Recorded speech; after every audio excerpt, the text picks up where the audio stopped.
La primera sesión será los gestos y el sonido de los animales.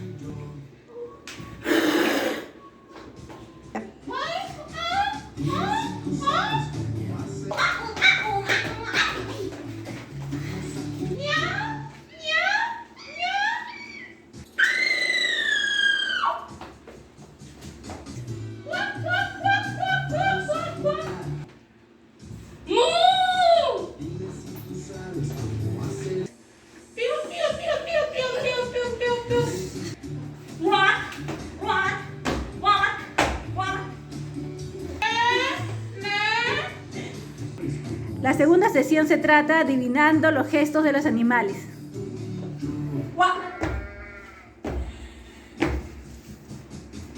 Es el sapo.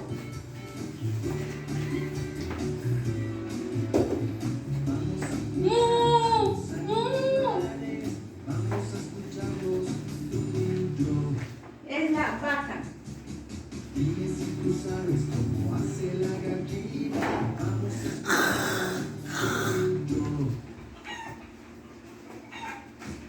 Es el león.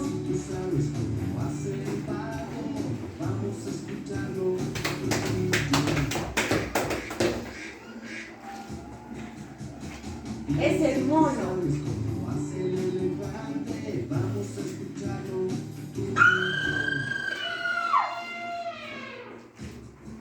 Es el elefante.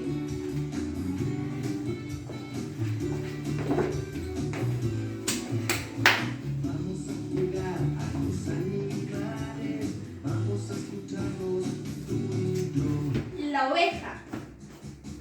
Miau, miau. Es el gato.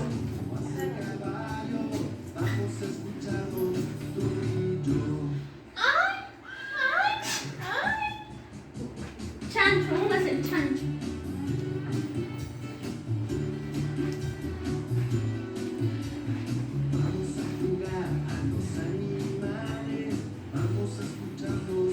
Uno es el patito.